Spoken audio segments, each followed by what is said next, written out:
के बोला हमार हटे पहला प्यार सोच विचार के बोला ई तो नई हर के हटे मोरी याद बातार मुँह समाज के बोला ई तो नई हर के हटे मोरी याद बातार मुँह समाज के बोला।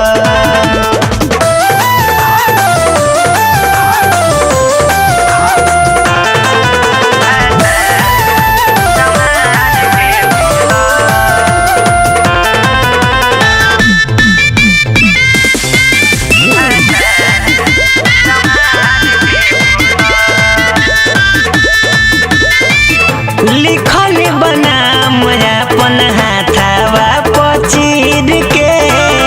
हरुए दीवाना हमार जात हो हीर के लिखल बनाम अपन हाथवा पचीर के हरुए दीवाना हमार जात हो हीर के से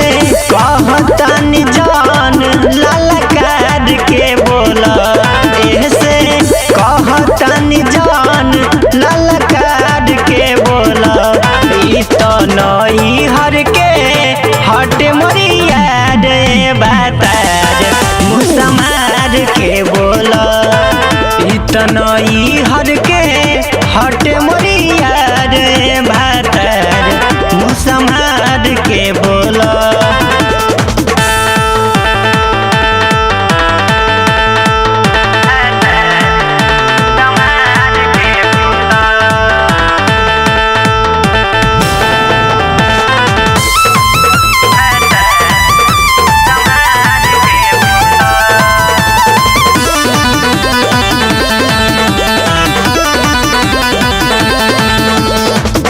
बानी समझावत तू सिंगार हरुआ मांग के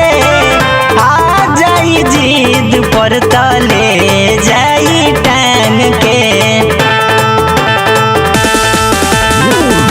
बानी समझावत तू सिंगार हरुआ मांग के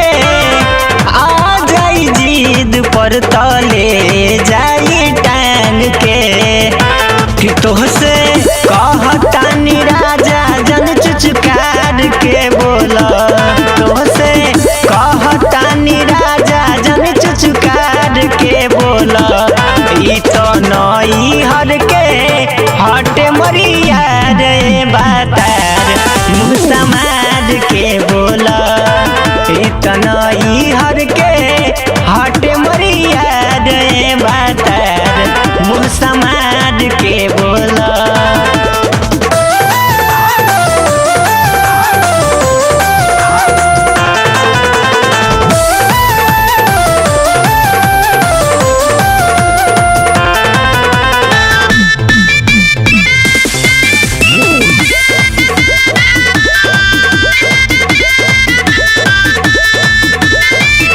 बट खिसियाइल तू बिया कैला जब से डाली दे सिंदूर पिंटू मारो में तब से बट खिसियाइल तू बिया कैला जब से डाली दे सिंदूर पिंटू मारो में तब से ऐसे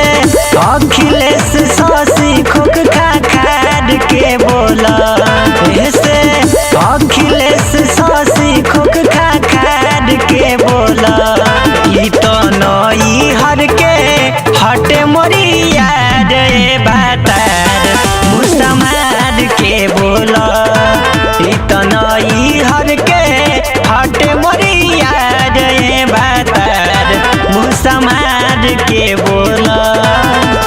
Presented by Adi Shakti Films।